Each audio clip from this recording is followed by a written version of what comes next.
Buenas tardes, soy José Dal Chávez y el día de hoy voy a hablar sobre Michel Foucault, su obra Arqueología del Saber y los conceptos que se tratan en ella. Pues primero, Michel Foucault es un filósofo francés del siglo XX que se enfoca y es conocido por analizar las relaciones del poder y el conocimiento. Entonces, en su obra Arqueología del Saber, Foucault propone una forma distinta de estudiar la historia del conocimiento. Dejando de lado las grandes teorías o los autores, se enfoca en los discursos, es decir, en los sistemas de reglas que determinan qué puede decirse, quién puede hablar y qué cuenta como verdad en cada época. Este enfoque es importante porque nos permite entender que el conocimiento no surge de manera neutral e individual, sino dentro de estructuras históricas e institucionales que lo hacen posible. En otras palabras, Foucault nos enseña que para comprender cómo se forma el saber, necesitamos analizar los discursos que lo producen y las condiciones que lo sostienen. Como primer concepto, veremos las formaciones discursivas. Estas representan la base que une fundamentalmente a los enunciados. Bajo estas formaciones es donde actúan los discursos.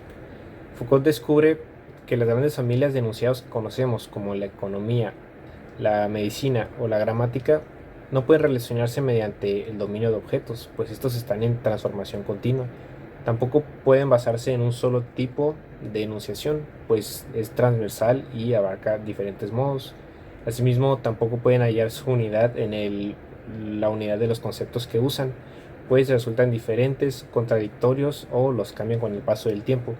Finalmente, tampoco pueden reconciliarse en el tema que tratan, pues estos dos conjuntos pueden tratar lo mismo o lo cambian en algún momento. En consecuencia, Foucault descubre que para analizar completamente a estos grupos de enunciados es necesario quitar la noción de que son un edificio que se construye progresivamente. Lo que él propone es construir sistemas de dispersión. Por lo tanto, una formación discursiva es el uso del sistema de dispersión, el cual define una regularidad entre los objetos, tipos de enunciación, conceptos y elecciones temáticas de un grupo de enunciados, o sea, de un discurso. Ahora explicaré la formación de objetos.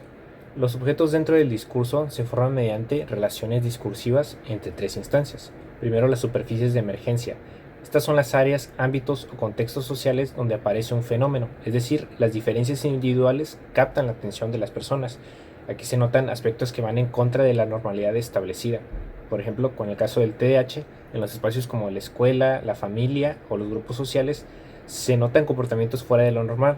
No se tiene nombre para ello, pero se hace visible. Luego, las instancias de delimitación se refieren a las instituciones, organismos o entidades que toman el fenómeno, lo aíslan, designan, nombran y instalan al conjunto como un objeto del discurso. Continuando con lo anterior, la educación lo puede normar una dificultad del aprendizaje y lo médico o psiquiátrico como un trastorno neurológico. Entonces deja de pasar como un niño inquieto y se hace un trastorno médico. Por último, las regías de especificación.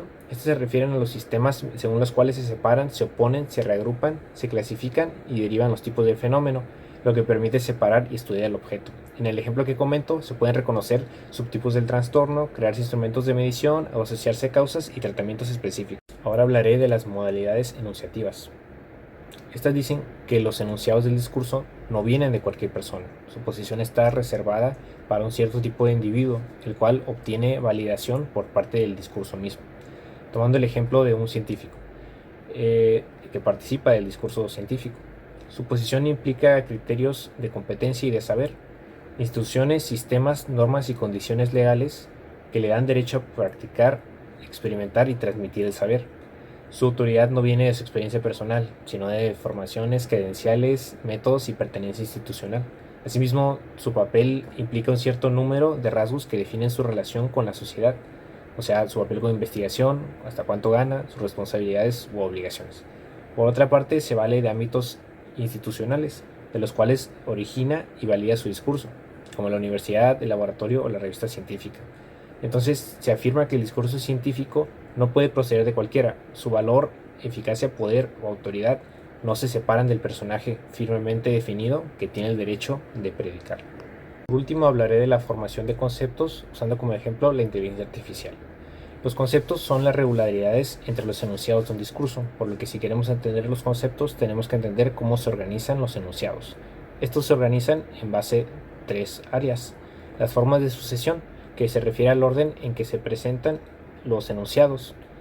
En el caso de la IA puede ser que primero había modelos de percepción, luego redes multicapa, luego convolucionales, recurrentes y ahora transformativas. Cada etapa se basa en la anterior y se forma lo que llama una serie enunciativa. Luego las formas de coexistencia, o sea, la forma en que varios enunciados coexisten al mismo tiempo. Esto tiene tres campos: el de la presencia, que son los enunciados verdaderos y admitidos, como la necesidad de grandes datos para el entrenamiento de los modelos.